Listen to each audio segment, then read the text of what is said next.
think I hear someone still. If you can just check that you're muted. Oh, hi, Tony. I'll mute you. Nice to see you. The first step I want to share with you is to feel it. So, in the privacy of your room where no one can hear you, what I want you to do is get in touch with what is causing the anxiety. And sometimes this is a challenge to do, or the stress, the overwhelm, whatever the emotion is that you've been feeling. Maybe if it's just even an uneasiness lately, or dissatisfaction. Maybe you feel like, well, I do feel calm, Amy. I don't feel stressed out. I don't feel overwhelmed like you're explaining, but I do feel like there's more for me in life in this area. And I really haven't tapped fully into the joy I think I could be experiencing because I've seen what it's like in other people's lives. Just note what that feeling is. If that feeling is discontent, if it's envy, if it's kind of a hopeless feeling like, oh, other people can have that, but I can't. Why don't you just write down what emotion comes up first when I ask you, what is it that you're feeling? If you could put your finger on one feeling that you don't really like and you don't really want to pay attention to, you'd rather avoid it and turn your head away from it, what would that feeling be?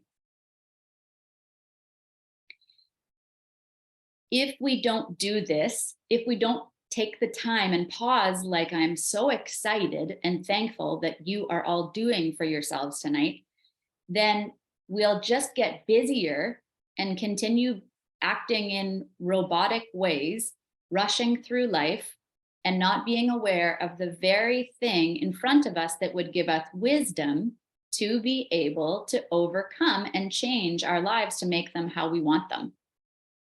So being honest is your first step. Honest about the feeling. So we're gonna hop to chapter, page 21. I'll let you know what chapter it is if you already have the book. And I highly recommend purchasing it because then you'll be able to have the tools that I'm sharing tonight, and you'll be able to get much more access to more strategies that I share in here. So reading from chapter 21, which is titled Spinning Thoughts. Oh, sorry, chapter 4, page 21, Spinning Thoughts. So to slow your spinning thoughts down, focus on this. Create a new story. So when you get in touch with how you're feeling, you can get access to the story you've been telling yourself. For example, if the story in your head helps you feel grounded, or maybe leaves you feeling scattered, you can ask yourself, what story have I been telling myself? Now that let's just say, put one word describing your emotion, your feeling that you might have written down in the chat right now. I'm going to walk you through this.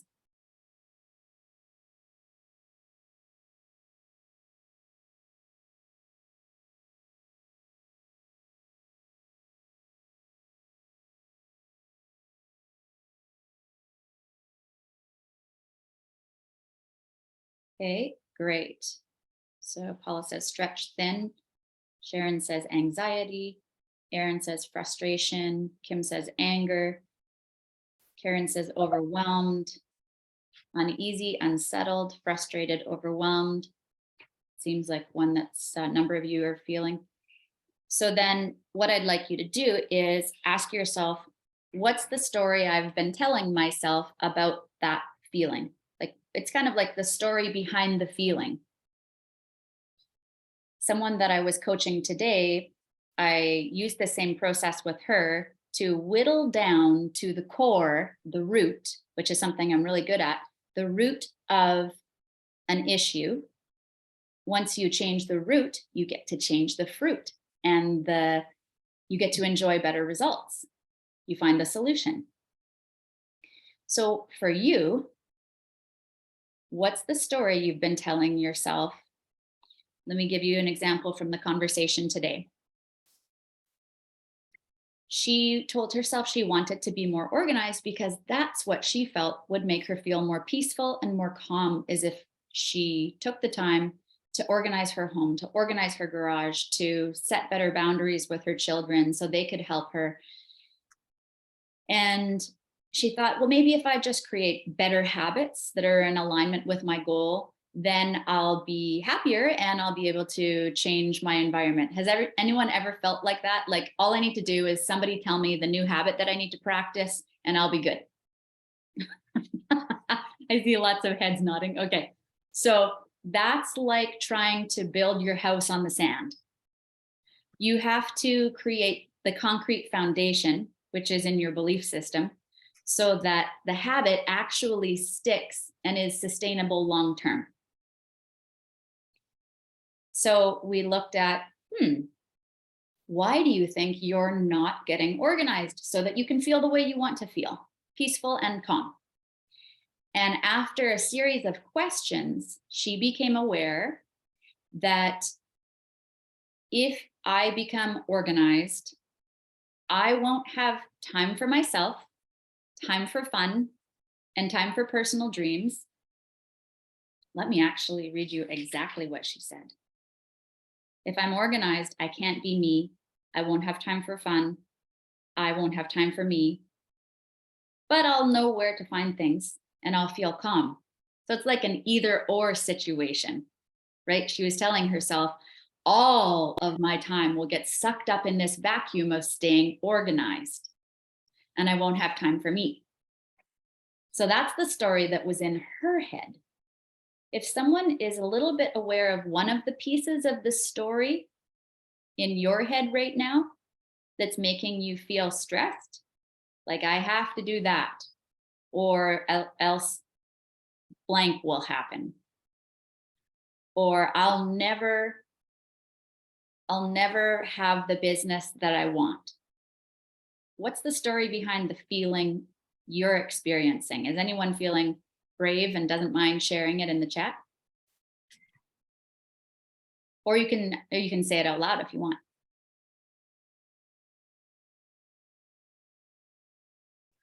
Patrick, just need the latest gadget and I'll be good. I hear you. We just want to change the topical stuff and put a band-aid on it and everything will be better. But that's not how it works. Let's change things for good, right? So they stick. So Lori says her story is there just isn't enough time for it all. Right. And that would make me freak out and make me feel anxious in the moment. Like I have no control over my situation and things aren't working out for my good. Story, there isn't enough time to get the things I really want to do. Yeah. Barbara, the woman I was coaching today, was also saying the same thing. She's like, I'm the person that holds everything together. I'm the horse and the carriage and the. So what's your story? Anyone else willing to share? Usually this is embarrassing, so I get it if you don't want to share because it's vulnerable. But anyone who showed up for this call, the people who are attracted to my work and being in my presence, they know that I create a safe place. And a safe place is really important in order for you to be able to open up. And a community is important for you to grow in. So why not take this opportunity to go deeper together with people you don't know, or maybe you know some of them, but this is your opportunity to expand and get my support. So when you engage and when you're more honest and vulnerable, even if it's scary or uncomfortable, then you get more of my attention because I can engage with you. Morgan, you're sharing that I don't have enough time or skills to cope, that I'm not enough. Right. And then we're always trying to prove ourselves, right? I think you are not alone, Morgan. Who else has ever felt like they don't measure up? Or you're not doing enough. That one makes you feel great, doesn't it? Or you're not desirable. Or you're not as valuable as other change makers in the room. You don't bring as much to the table. Isn't that crazy? Like Lori's a humongous change maker. And even Lori feels that way, right? Like it's just some human things that we deal with. Yeah, Kim, you felt it too. So you are not alone, Morgan. Let me read a couple more before I go on. Paula, I don't have enough time to do all the things I need to do. Patrick's story is that he's not ready. He needs more training and programs before he's ready. Aaron, there's no single men around. All the good ones are taken. Yeah. Tanya, so much to learn, so little time to get where I want to be. Right? All of these things, when I'm reading them out loud, I feel pressed and squeezed and anxious and overwhelmed. Just imagine how it makes you feel when you read other people's statements. I think I might have missed one here. Kim, you said angry because I'm fighting against internal narratives, which others seem to want to reinforce. And it feels out of vindication and control. Really interesting, Kim, because I'm just going to find you on my screen here. Because it feels weird not talking to someone. Oh, there you are. Interesting you brought that up, because when we aren't aware of what we're putting into our minds, the thought patterns that are rolling around in this precious mental real estate that we have, then we aren't in control of the output and what materializes in our lives. We're more of like players in the game, not co-creators of our lives. And what's also interesting is others will reinforce your narrative because they're just responding to how you show up in the world, which is why it's so important for us to change the internal narrative, change the input to change the output. That's how life works. So if you are trying to create by looking at your outside world and going, see, there's proof. I don't have enough time. Yet again, I don't have enough time for my kids, or I don't have enough time for my own health or the things that would bring me joy. How come I don't have enough time for me ever? How come I'm always at the bottom of the list? Frustrating. And we then base our thought, it then becomes more like cement stuck in there because we're looking at the outcome we don't like, instead of changing things by changing the thought pattern first, which changes our experience and our lived reality. So let's move on, because I could just dive really deep into rewiring your thought patterns, which is really important to learn how to do that. And I'm going to show you how you can have an opportunity to access my support and my training in that area in another class coming up. So before I move on, Karen just mentioned that no control over my current situation, just going with the flow, right? And who knows where the flow will bring us? Will we like our destination? Which is why it's so important that we create intentionally instead of live by default. We don't know if we're going to like the default outcome. Okay, bye Sharon, nice to see you. So Tanya, yeah, the analogy about cement is very powerful, for sure. So let's look at this. If we understand now that the first step is to put our finger on the feeling, then really our breakthrough comes from being honest with ourselves, not from being stuck in a busy pattern. Your busy pattern gives you an excuse to stay busy. When you tell yourself something like, I'm too busy or I don't have the time, you believe yourself. So watch it. Be careful. Tell yourself what you need to believe in order to see a new outcome materialize in your life. Any questions about that before I move on to the second point? Or anything coming up for you? Feel free to unmute if so.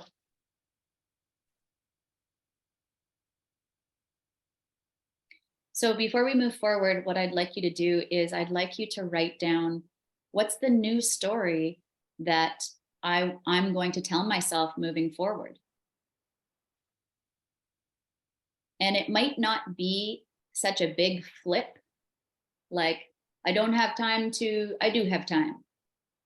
Maybe that feels unrealistic, but maybe I can find time. I can learn how to change my thinking, and that will change my life. Something that feels gentle for you as a transition to a new thought, a new belief, and a new story, because we live out of our stories, right, Tony? Tony's got some great stories. So we live into a story that we're telling ourselves. Our thoughts and our words, friends, are powerful, and we are responsible for training them and being the master of them and guarding them. We don't want them to be in charge. We are in charge. It's a universal law. And so it's like if you've ever taken care of a friend's kids, a friend's dog, or your own children, you know that you have the responsibility for keeping people safe and happy. And you have the responsibility for yourself to keep yourself safe and happy and flourishing and prosperous as you should be. And it starts in thought life and in the spoken word. So no questions, we will move forward. The second step is to say it. Now, what I mean by that is, I want you to write this down. If I could, I would speak up about what? Fill in the blank. I would speak up about this situation at work that's really bothering me because somebody's always so negative. Or somebody always is wanting attention and it's taking us away from finishing the project. If I could, I would speak up about my frustration with my kids who have no boundaries because I feel like it's all my spouse's fault. If you were truthful, what would you speak up about? If you believed that it would work out and good things would happen from you speaking up, what matters to you? Honesty is so priceless in this life. Our lives are so precious. So are you really going to avoid the conflict, telling yourself that it's safer and comfortable in your bubble of silence? Or will you be courageous and treat this life as precious and important? When we speak up about what really matters, and we believe that other people can handle it, and that we are big enough to overcome challenges, then beautiful things happen. Yeah, of course, we're going to run into challenges and we're going to shake the apple tree and we're going to rock the boat sometimes, but it's for a purpose. So keep your eyes on the purpose. You're being helpful. You're being loving to yourself and you're being helpful to your team. You're being helpful to your family when you speak up. Some people need to learn this skill like it's a brand new skill because you haven't learned it. Some people need to regain their speech, regain their voice.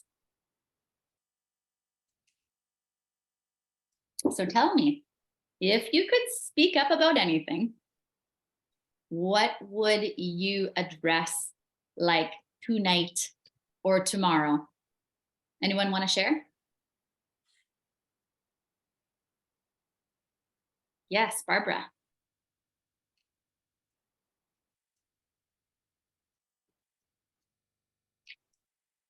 I guess I would delegate more. I wish I could not take on the full responsibility in order for it to be perfect, right. Just to know how to delegate. Mm-hmm. So one thing that's really helped me not be controlling when I didn't even know that I was a controlling person. That's become more aware to me, more conscious to me in the last even 6 months. Oh my goodness, I didn't know that was controlling behavior. Something that's been helpful for me, Barbara, is I will try and find the woman's name. She created this document called Conditions of Enoughness. Has anyone ever heard of that? Anyone ever heard of that? Okay, fabulous document. And in it, she helps people who really have unrealistic standards or overly high standards, and they have that need for control, which is a lot of humans. She helps us realize what's enough. Come on, we got to figure out what's good enough. Because if we don't delegate, it's because we want it a certain way. We feel our way is best, and we're used to. We like the way that we do it. We're used to that. We're used to something. We're comfortable with it, and yet then we get stuck in this pattern, right? Which I think you're probably quite aware of, Barbara, that you don't like. That's not serving you anymore. And if anyone else is in a pattern that's you think is just keeping you safe and you've just gotten comfortable with it, but you hate the results. Like, I'm not sure, Barbara, what you're feeling like, but my guess is probably tired. Then we get resentful. We can get bitter towards others, and we can kind of get hopeless and defeated feeling. Like there's powerless, like there's nothing we can do about it. So thanks. You would speak up, just putting your finger on it again, putting your finger on the feeling and then putting your finger on what you'd say, what you would speak up about are two of the first steps to creating change and more calmness, because you're actually taking charge of your life. And it's in your wheelhouse. It's part of your responsibility. You've been given these lips and this vocal cord for a purpose, and they don't belong to anyone else. So we need to open our own mouths and do the learning. And it takes courage. Thanks for sharing, Barbara. Anyone else want to share? Oh, yes. Thank you. Conditions of enoughness. It's Jennifer Loudon. Awesome, Patrick. That's so cool that you knew. Lori says if she could, she would speak up about her priorities and be okay if I don't meet other people's priorities. Yeah, that's a big one. That one comes up in many of my conversations with clients. It's coming back to your own roots and remembering, what are my priorities? Oh yeah, I'm equally important. I matter as well. Oh, my happiness matters just as much as theirs does. Wouldn't you know it? We can both be happy at the same time. But we need to believe it before we think it's true and before we'll speak up. If we don't think we matter as much, we won't. What's that, Lori? Well, I was just because it's too much to type, but sure, yeah. Some of the underlying stories that probably support that are things like being of service is one of the things that we do for each other, and showing up for each other, and those are priorities. And there's only so many ways, or so many, when that is your foundational story, your priorities get shoved to the side, and you don't even realize it. Like, it's such a subconscious thing that so subtle. Yeah, because showing up and being there for the people that you care for is, to me, is one of the reasons I'm here. So that trumps the, sorry for that term, but at any rate, yeah, it consciously, but it happens on a subconscious level. You don't realize it's happening. It's sort of like the temperature of the water, the frog that's in the water, and you slowly turn the heat up. You don't really realize it's happening until you just feel like you're keeping everything Stable.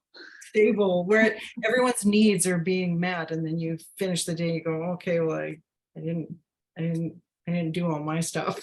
You know, It's so true. It's the what I think about is a tool that I use, which is called the wheel of disappointment. And what at the end of the day starts happening is we realize that yet again, um, it feels like this teeter totter of I was able to make X number of people in my family, maybe customers, happy. And yet again, I didn't pay attention to me and my happiness. And and you, ultimately, that's my responsibility, though. Nobody can do that. And Mhm. that's my accountability. I teach the world how to interact with me. So those are truths that I carry that I need to change, not necessarily others. So what I think is really interesting is asking yourself the question. I love coming back to the thought of an obituary and asking yourself, what do I want to be known for the rest of my life? How do I want people to be speaking of me? What's the story I want people to talk about when they talk about me?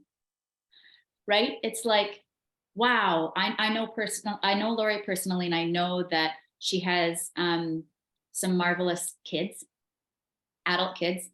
And when you think through their eyes, through their perspective, or you think about the people you serve in your community if you don't have kids, and the story that you want them to tell about your life, like, oh yeah, I know Paula, she is so inspiring because she blank. um I know Liz, she has these non-negotiables that just make me want to live my life at a higher level.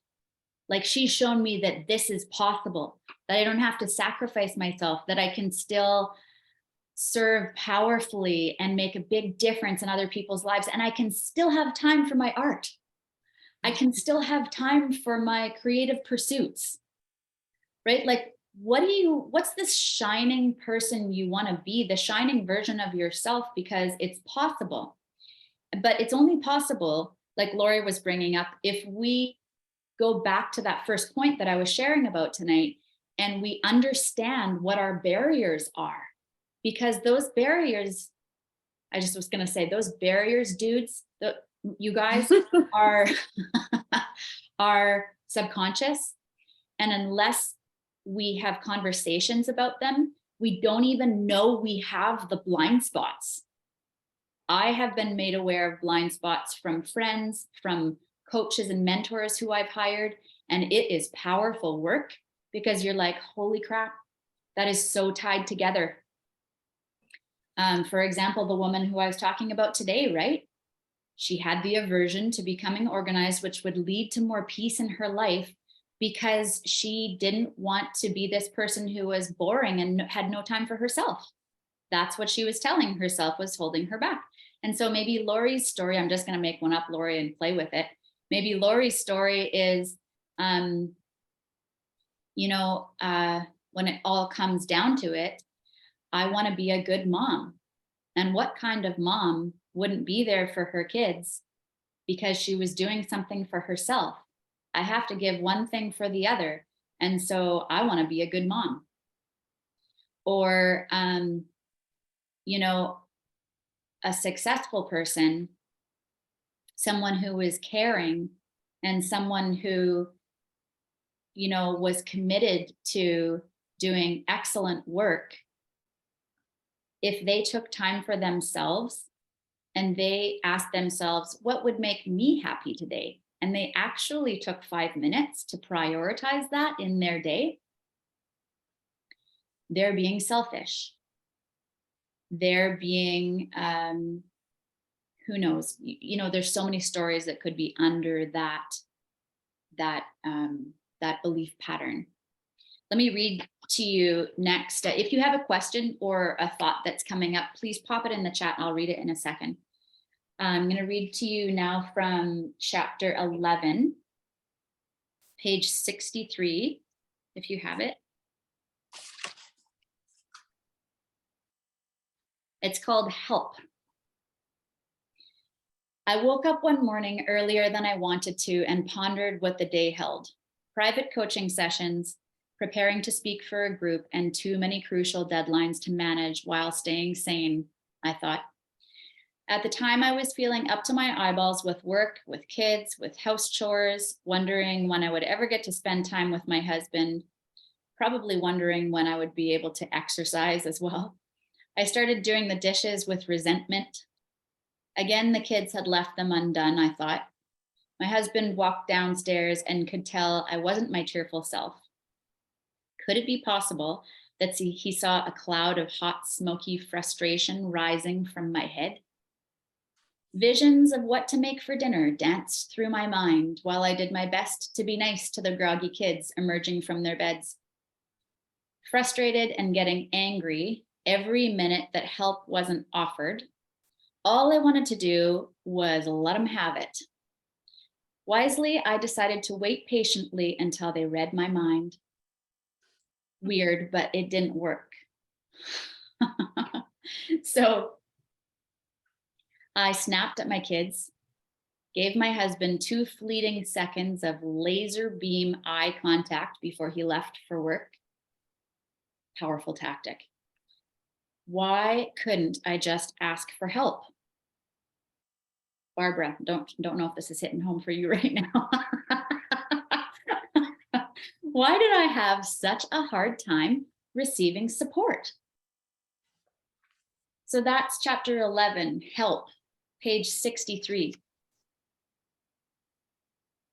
This illustrates my point of speaking up, digging deep and finding your voice, understanding why you're not using it.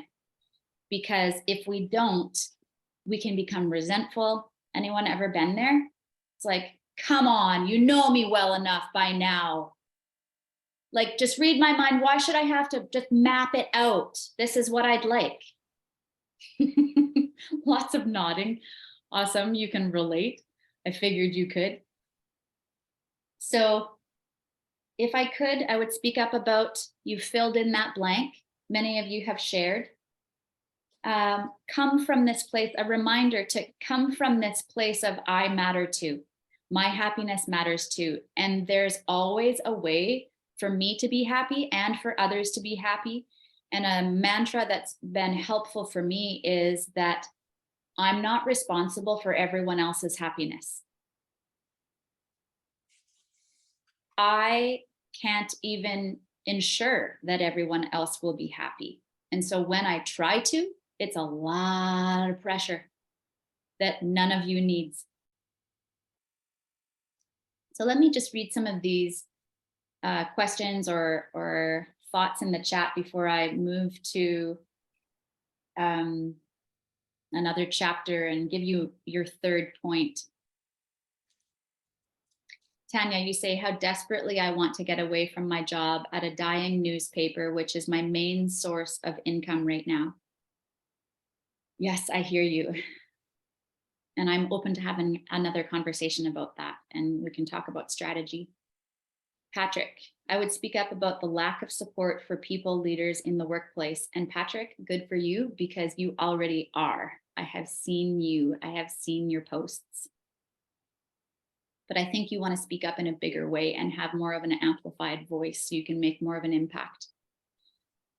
Lori, if I could, I would speak up about my priorities and be okay if I don't meet other people's priorities.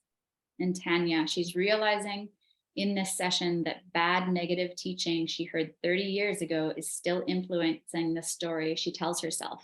Grr. Yes, and it's good that you get angry, because before we get angry and we let ourselves get angry and we notice that we're angry, we can't do anything with the wisdom. It's like sunflower. A sunflower has all these seeds in it, tons of seeds. And if we are not honest about how we're feeling, we can't find the solution within the discomfort. The solution of the pain you might be experiencing or the discomfort is right in front of you, but you gotta look at what's uncomfortable to get it. You gotta walk through the the barrier. And I was just listening to a podcast today, and the speaker talked about this barrier he called it the terror barrier. And sometimes it really brings up terror to look at what we don't want to look at, right? Let's look at page 39, chapter 7. This is the third point that I'm going to wrap up with today. Let me check our timing. Okay, we're doing good. This is chapter 7, my friends, called Waiting. I'm going to share Rob's story. His name's not really Rob. I've changed a lot of the details in my book so that I could keep things private that are meant to be private in my work with clients. So Rob's story. Some time ago, I started working with a very successful man who I'll call Rob. Our work together would focus on increasing his happiness and his business profit simultaneously. He wanted to create goals and plan for his future, but his family wasn't interested. They only wanted to live in the present. This was really frustrating for my client. Oh, there you go, it's a she. I'll call her Roberta. How about that? It was really frustrating that she didn't have her business partner on board with her to plan for the future. So he told me his default habit was to leave most business decisions in his business partner's hands. When it came to family life, he would make himself available whenever and wherever without asking himself what he needed in the moment. Sounds like you could relate, Lori. He didn't realize that in the deep recesses of his mind, he believed everyone else's needs, desires, and opinions were more important than his own. This made for an unhappy, frustrated man, husband, and business owner. When he expressed his opinions, they were dismissed, so he refrained from speaking up. He tried to push down what he wanted. Listen to this part. But like a beach ball in a swimming pool, it kept bouncing back into his face, and he couldn't ignore his needs any longer. Who feels like the bouncy ball in the pool is like shoving you in the face, like, pay attention, something's not working right now. That's what happens when we don't address things in our lives. We're given multiple opportunities to pay attention to the problem, or it gets worse, right? So you're on this call tonight so that you can access new insights, so it doesn't get worse, it gets better. Feeling quite passionate as well. I have a black tea here, some of it caffeinated. If you can access insight and solutions from my training, grab it, run with it, apply it, because I don't want to see you hit a wall like I've seen so many people hit. I don't want to see you having regrets because you blow a fuse with your team or your spouse and you have no energy left at the end of the day for yourself. It doesn't have to be that way. It can be so much more joyful and you can feel so much more calm. So let me finish with this story. After discovering what was holding him back, he became quiet. So I remember this point in my working relationship with this person. And it's what happens every time a client and I get to the root of what holds you back. It's this epiphany moment. It's so beautiful where you're like, oh, I can see what's been going on. And then you can do something about it, right? It's so exciting to have awareness, and then you can use that awareness.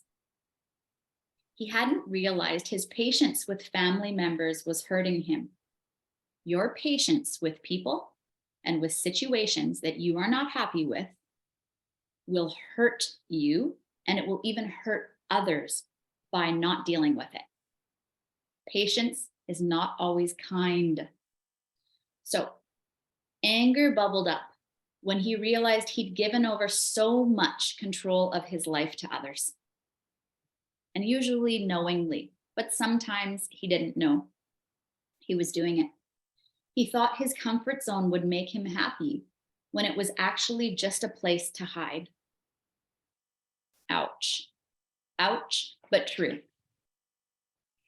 Who else feels like maybe you might be saying, I'm comfortable or I'm okay with something happening in my life when actually you're not happy? Just be honest.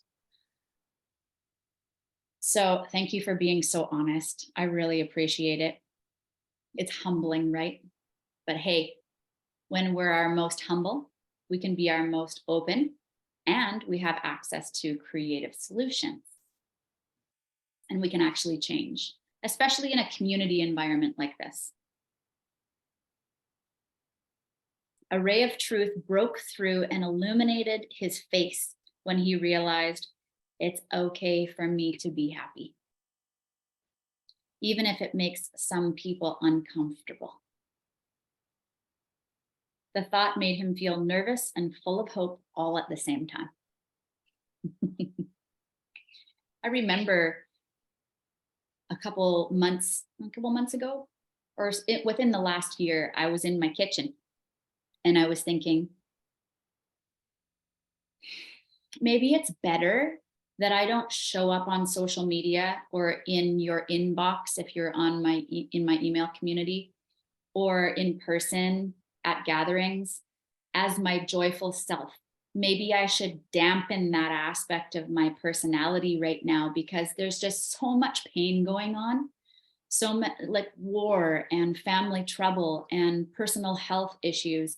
Maybe I should dampen that side of me because maybe I'll make people uncomfortable. Huh. I'm so thankful I had a second thought in that moment, which was, Amy, you better frickin' pay attention. People need you to be joyful. They need you to be yourself. They need you to give yourself permission to search for joy every day. And we know that when we do search for things and we believe it's possible to feel something, we get access to deeper reservoirs of, in my case, joy. So maybe your step tonight, maybe what you take away is that it's okay to give myself permission to be happy. It's okay for me to give myself permission to have time for myself, to be able to speak up, because it's going to be a blessing to the people in my life. It's actually an act of generosity towards others when I consider my own needs. Because like Lori was saying, when we are motivated by caring for others, sometimes we can not care for ourselves and leave ourselves last, put ourselves on the back burner. But in order to give, we also need to learn to become better receivers. I've needed to learn this one. Do you need to learn this one too? To learn to become okay with receiving. Okay with, give me a thumbs up if you feel like you would like to learn how to better receive support or better receive even gifts or feedback, be able to spend money on yourself and feel good about it. Give yourself experiences that light your soul up. You know, yes, your kids need you too. Yes, your spouse needs you. Yes, your community needs you. But unless you become a better receiver, you cannot continue to give out in a sustainable way. Human sustainability before organizational sustainability is ever going to happen. So let me just check here. That was the third point, is that waiting does not pay off. Waiting is actually costly to you and others. So I want you to write down in the chat for others to be able to benefit from, things taking up my screen. I'd like you to write down, when X happens, then I will make time for myself, or then I will deal with that, or then I will have that conversation, or when something, you like, when my kids grow up and leave home, then I'll do that. Then I'll make that change. Anything coming to mind for you, Paula, or you, Sharon, maybe Karen, something you're telling yourself you have to wait for before you take action. Because the third point is for you to do it. So there's feel it. What are the other ones? The second one is say it and do it.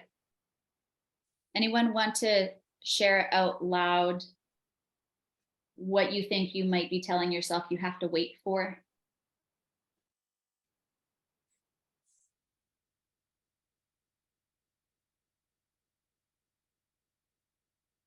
Kim? I think it's just waiting until I have all the answers and I have it all perfectly packaged. Right. So like when you become God. Right, exactly. Exactly. like the grand poobah of the universe. Yes, but I can't launch a business until I have everything all figured out, and I can't put it out there until I have it all figured out. So, which I know is a myth, but that's Right. a narrative. Something that's helped me is go ugly early. So yeah, Paula loves it. Just do it. Just do it. Yeah. And that's what the speaker who I was listening to today was talking about, which is the terror barrier. In order for us to just do it instead of making up the excuses. Well, I'll just wait for that to happen. I'll wait for this to shift. I'll wait till I have the money to do what I want instead of finding the money to do what you want. I'll wait to have all my 10 ducks in a row instead of just starting when I have my one duck, right? Is what helps is making a decision. To make a decision, you are literally cutting off from and divorcing from other possibilities. To cut off from, the word decision is to cut off from. Decisive. So if That's really hard. Because if you cut something off, that means you can't go back to it. And so that's the part that I get stuck on. Yeah, there's two ways around this. The first is to go all in, and it does have to do with your personality. So some people are, I'm all in, or it just needs to be all in. And they cut off from all other possibilities. For example, they invest all of their life savings into starting a new business, and they are all in and they are not going back, for example's sake. Or maybe it's the other option is better for you, and that's, I'm going to put one toe in the water and I'm going to do an experiment this week or this month. And I'm not going to wait anymore. I'm not going to use that as my excuse. I'm not going to wait for everything to be perfect for me to feel comfortable. I'm going to do it uncomfortable. And that can be your new mantra. I do things uncomfortable. I can handle uncomfortable. And what I want is worth it. So the second option is to dip your toe in the water and still be able to not cling to safety, never a great strategy, but for if you're talking about financial stability's sake, being able to say, yeah, I can still have this as my financial security while I build out this new arm of my business or this new offering. I'm not sure what you're talking about particularly, Kim, but that's also a strategy that's very doable, right? Some of you were at my live event this past week, and I talked about being an ant. An ant moves one grain of sand or one bit of dirt over to make an ant pile that becomes quite massive. Like, has anyone ever seen an ant pile on the side of the road? Like tons and tons of pine needles, or just one piece. One piece each ant slowly carries, very consistently carries the one piece every day. They go back and forth. They're not carrying more than they can handle. So the decision or the action, Kim, isn't more than you can handle, but it's still in alignment with who you're telling yourself you are now. So you build on a new identity. I'm a loving person. And so I make time for myself and I make time for my future so that I'm financially set. I am connected to the people that I love, and I'm personally healthy and happy. And you just break it down to the tiniest thing that you can do to make that shift. Instead of, I'm freaking out because I feel like I have to go all in. Anyone else want to share from that point of not using the excuse? The third step is to just do it. So not using the excuse of, I'm going to wait until X happens. Are you burning to share? Anyone burning to share?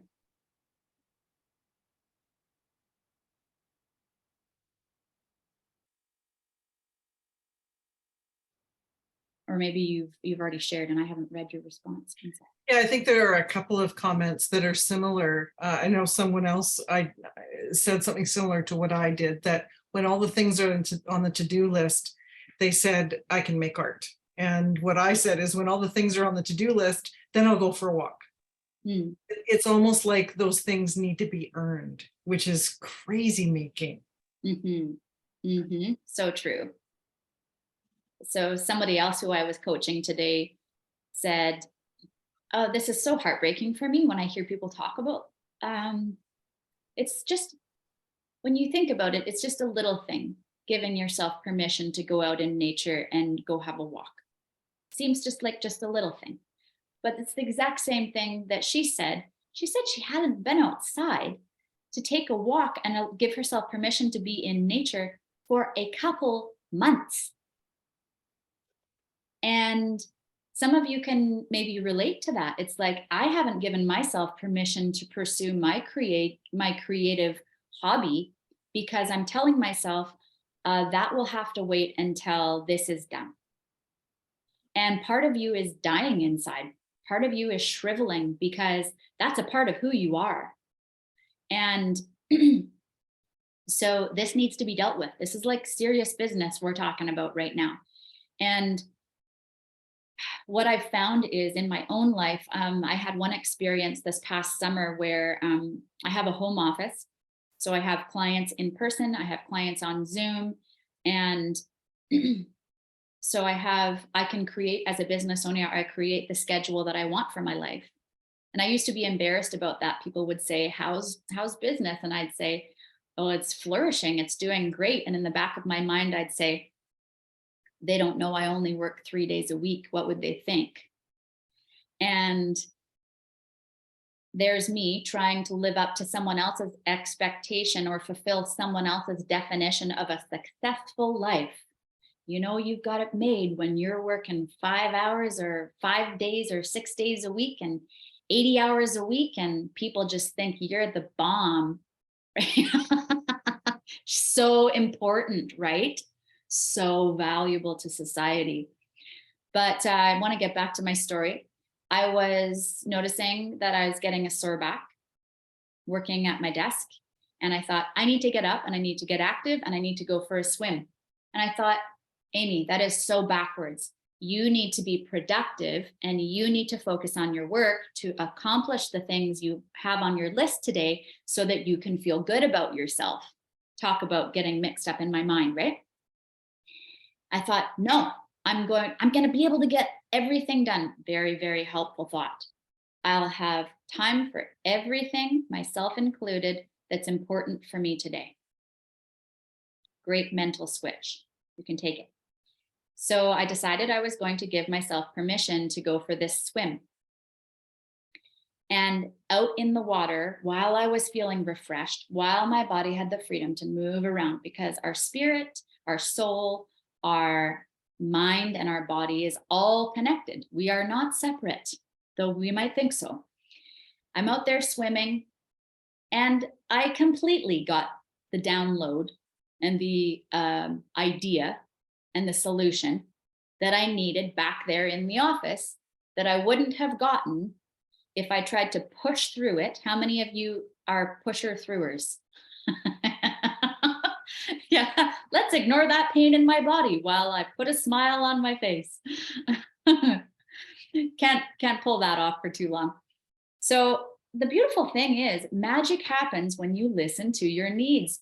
Who would have thunk it, right? We get the solution that we're looking for, and we have the renewed energy to be able to apply the solution when we honor all of our needs. Everyone benefits when I honor my needs. That can be also a new mantra for you to take away from tonight. Everyone benefits when I honor my needs.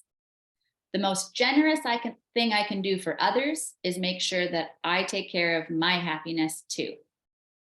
The most generous thing I can do for others is make sure that I take care of me and my needs too. Time to rewire some old programming, right? Tanya, I'm really curious about the 30-year-old programming that you feel is still creating stickiness in your life. I'd like to hear more about that. So I'm going to see if there's anything else that I wanted to read to you from the book.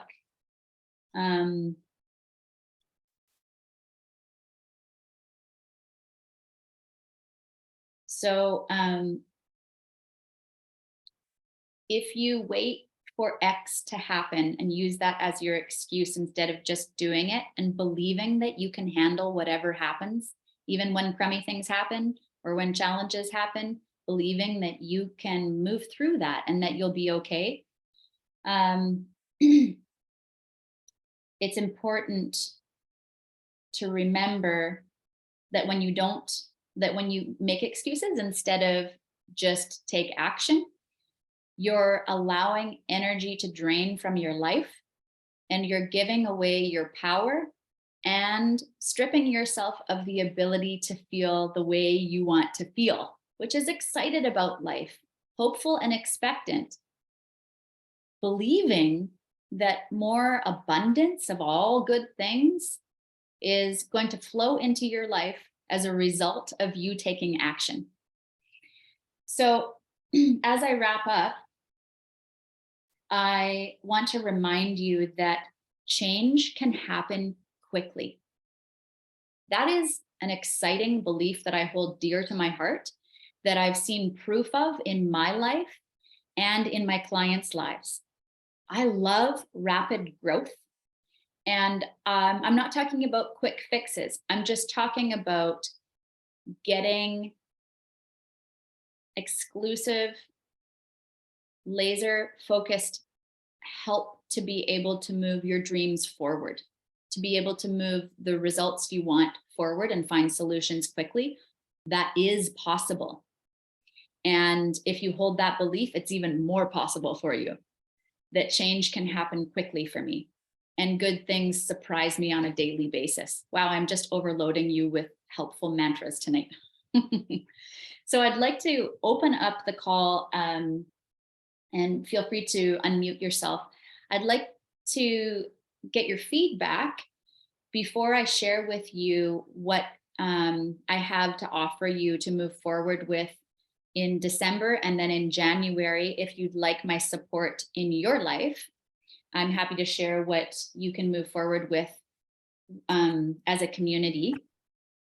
I would love to hear what's been most valuable from the book, if there was something that I read that really hit home for you, or if maybe one of the steps is going to be valuable for you. What are you taking away from tonight? I was literally in the car today coming back from an errand and just thinking, I know I need to change the way I think. I know I need to reprogram myself because this isn't working. And poof, here you are. Your wish is my command, my friend. I'm so happy to be here for you. And I'm glad that it was perfect timing. Yes, it is. Mm-hmm. So anything that you became aware of for yourself that you'd be willing to share, it would be a helpful shift for you, or a new insight that was really valuable? I have pages of notes. I've been taking pages of notes because that's what I do. Honestly, I put a note in the chat. The old teaching is from a very toxic church I ended up in right out of college. And so much of what happened, I know, is toxic and unhealthy. And, just when you think you've let it all go and it doesn't affect you anymore, some little something comes up like, oh, you don't deserve to be happy because it's not God's plan, or which is basically the gist of what keeps coming up. And it's still there. And you just go, oh, I thought I got rid of it, but it's still there. So I think just recognizing that what's still clinging, even though you think you dealt with it, is important. Yeah.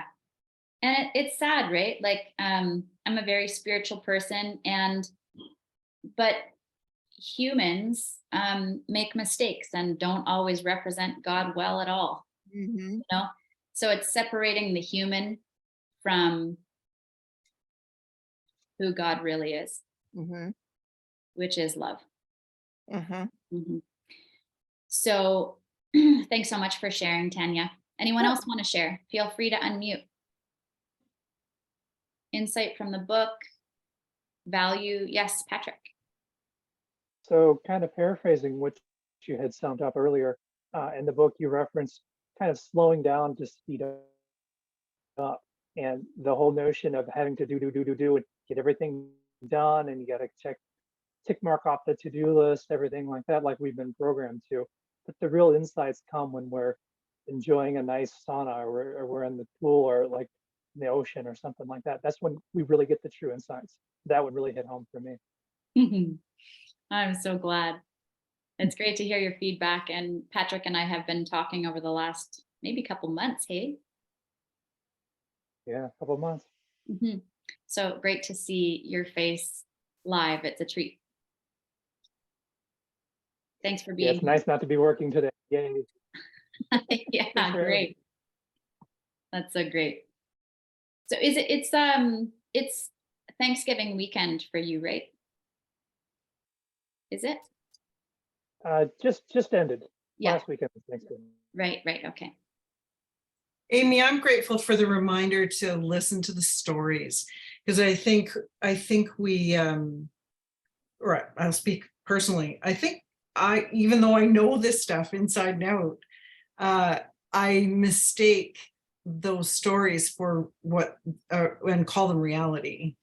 And what's true is that I'm making those stories up, which doesn't necessarily mean that the factors aren't real, but my interpretation of them, it's good to stop and actually, okay, what stories am I telling myself? And and go to that next layer story, and that next layer story, and that next layer story, to sort of, you said something earlier that I jotted down: change the root, change the fruit. Mm. And I'll hang on to that. Because when I change the root of where my stories come from, I change the fruit that I manifest. I think that's really valuable. So I'm grateful for the reminder to stop and listen to the stories, because I believe everything I tell myself. Yeah. And it is very applicable to money as well. I heard a good example of this where, okay, so it looks like my bank account is low. Well, that is just a result that's been created. But if you believe that your truth is that you're wealthy and no one can change that, it's just I was born this way kind of thing. And I'm always prosperous, and money is always coming into my life, and I'm great at making money. There's lots we could delve into during another class around money mindset and reprogramming so that you can create a better blueprint for yourself. When I think about input equals output, and creating with new thoughts, it's really detrimental to us when we focus on our present situation to determine or give us proof of reality, because so much of reality is unseen. I know I'm going deep here, but bear with me for a second. This is pertinent. So much of reality is unseen. And so if we create from the unseen to the seen, then it's important that we choose the reality we want to create instead of basing our truth on what we see. we can talk more about that, anyone who's interested, at a later time. Who else would like to share their feedback? Thank you so much, Lori. I say I agree with the changing the narrative. I think that's very true for me. I started doing a mantra as I go to sleep at night. I started saying, I am calm, I am love, I am healthy. And it's amazing how much better I feel and how I really feel like that's been having a really positive impact. I think that I'm usually a pretty positive person, but I think that when I get overwhelmed, I start to kind of, start to get these negative, thoughts in my mind, and just trying to bump back up into that more positive state of mind. So I really love the changing the narrative. And I think that that's my biggest takeaway tonight for sure. So thank you. Awesome. You're welcome. Thanks for being here. And I'm glad that you had a day off. It's great. Barbara. Yeah, my focus tonight was just on Christmas and that responsibility I have of getting through. But what we don't realize is whatever we're focused on, another crisis can enter our lives that make us have to refocus. And sometimes that becomes overwhelming. And I'm glad you gave me some of the tools that I can treat each one. And then, of course, the world news, what I've chosen to do is I don't watch the news all day long.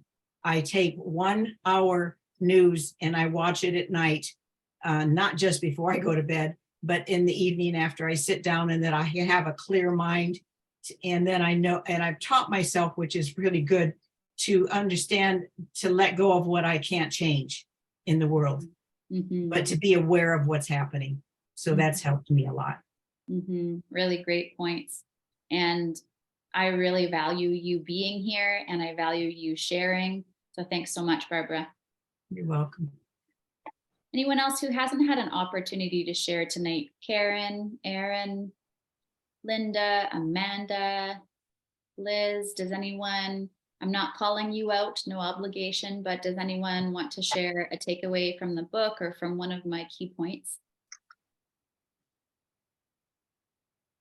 I can just add to a little bit of what was said there, but I like recognizing the story and then, changing it. So just super valuable there. And then, yeah, I don't know, like the terror barrier, just kind of taking action before everything's perfect. That was like my claim to fame for so long. Like I just all action and I just sorted out. And I don't know, I've kind of slowed down a little bit on that, but I think I can take that from tonight and apply it to not just, I've been waiting, I guess, for my existing business to be operating a certain way before I'm comfortable taking it to another level. And that's been kind of holding me back because, we're probably pretty close to, it's definitely doing well enough to make that leap, but yeah, in the beginning it was just like, hey, I'm burning the bridge, there's no going back, I'm not, I don't even have a plan B, and it worked out great, just taking action. So I'm gonna change the story around a couple little things here just so I can get them done. But yeah, that's my big takeaway for tonight, and I'm gonna take another couple steps into the next stage of growth there. I know I've been holding back, waiting for things to be in a perfect state, which is not really my normal. So it's kind of weird that I got hung up in that, in the middle of the whole plan, I guess. So anyhow, thank you very much for pointing that out. And I've enjoyed your entire book. It's funny that you had chapter 11 in there is the only chapter that I had bookmarked. And I remember now, I wasn't sure if maybe I forgot to unbookmark it, but it was bookmarked on purpose to share with somebody else. So Oh, great. definitely a relatable chapter and helpful. So thanks for being Awesome. vulnerable I'm so glad. and sharing that moment. Yeah, for sure. Stories are so powerful, and your story is powerful. So you got to ask yourself, what's the story I want people to tell? Like if they were reading me like a book, What do I want my story to be? That's exciting because you get to co-create your story. And side note, God does want you to be really happy. But it doesn't mean that we're going to not go through challenges. And, you know, some of you might be like, she said God. Yeah, I'm spiritual. But you might not use the word God. So all good, right? Let me share with you before we wrap up. I know that we're getting close to the top of the hour, what an opportunity I have for you. So I have 2 opportunities. One for if you'd like to just get your feet wet in working with me and you want more connection with me and more of my strategies and tools, I would be more than happy to share them with you. And I would love to work with you and love to support you. If you know that's you, here are 2 of the options. One is December 7th, 8th, and 9th. I'm teaching a 3-part class series called How to Stress Less and Not Blow a Fuse over the holidays. And that is daily at 8 a.m. to 9 a.m. Pacific. And just contact me. Many of you have my email, but I'll put it in the chat so you can reach out and I can give you that link. You can check out the details and just a little bit about it on day 1. I'll be diving deeper with you into reprogramming those stories so that you have simple steps, 1, 2, 3. Every time you catch a thought, what do I do with it to change it? I'll give you those steps so that you can feel more calm. And then day 2, we're talking about confident communication. So when I know I need to talk about something, how do I get my tongue moving and my voice actually speaking and dealing with the situation? How do I have those tough conversations? How do I be kind and clear at the same time so that I'm proud of how I communicated? That'll be day 2. And day 3 is setting healthy boundaries. So this is all about letting the good things into your life. Some of us have boundaries that are like the wall of China, and we don't let the good, helpful things in, like support, like suggestions and feedback, like even compliments. We don't let ourselves receive well. Boundary setting will help. On the other end of the spectrum, boundary setting will help you keep unhelpful, unhealthy relationships at bay, will help you manage your emotional state so that you don't give away too much of your energy and you're actually taking responsibility for how you manage your energy, your time, your finances. Boundaries helps with all of that, and it creates this healthy, prosperous environment in each kind of like quadrant of your life. So how to set the healthy boundaries and not feel guilty or bad about it. Got to feel good about setting the boundary. That will be December 7th through 9th. And that's $97 for 3 classes. If you can't attend live, I'll be recording, so you don't have to be there live. And then starting the week of January 9th, I'm offering a group coaching program, and it's called Calm and Confident. It'll be 12 weeks of training with me. In that 12-week period, every month we'll have 2 group coaching calls and we'll have 1 workshop, more like a workshop session like today, where I give new tools that are applicable to the theme of that month. And we're taking everything from the 3 points that I talked about, like changing the story, speaking up, developing the healthy boundaries. We're taking all of that work that you just kind of dip your toe in December, and we're going deep into the application of it in your personal life, in your professional life, whether you own a business or maybe you're a leader in the community. I'll show you how to apply those skills. They're very actionable and practical.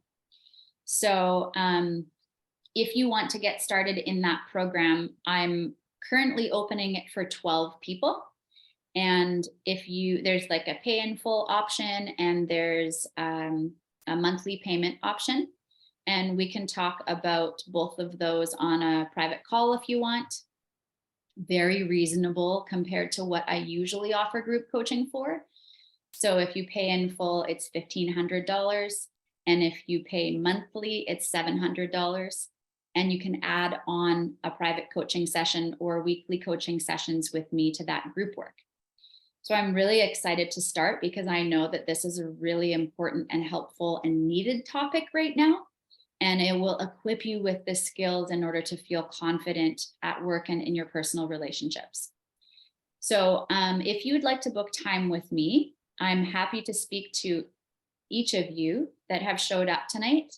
And we can talk more about the different options that I have. I also have space for 2 private clients right now. If you just know, I want to fast forward my results and I want Amy's attention all on me, you can be very selfish in a good way and get all of my attention on you. I'd be happy to talk about what it looks like to work with me privately and the pricing options. Any questions or last comments maybe before we wrap up today? Let me put my email there in the chat for you. It's this is to book time to speak with me at amyenglemark.com. And I am just thinking, because you are all on the call right now, I would really like to offer this gift. If anyone knows they want to be a part of the group program, for anyone who is wanting to be a part of that program and you want to pay in full, I will gift you a private coaching session with me as a bonus. So you don't have to pay for it. And yeah, I just love to do that. I'm so glad, Amanda, that you found it helpful. Thank you for letting me know. And thank you for showing up. It's so great that you could show up.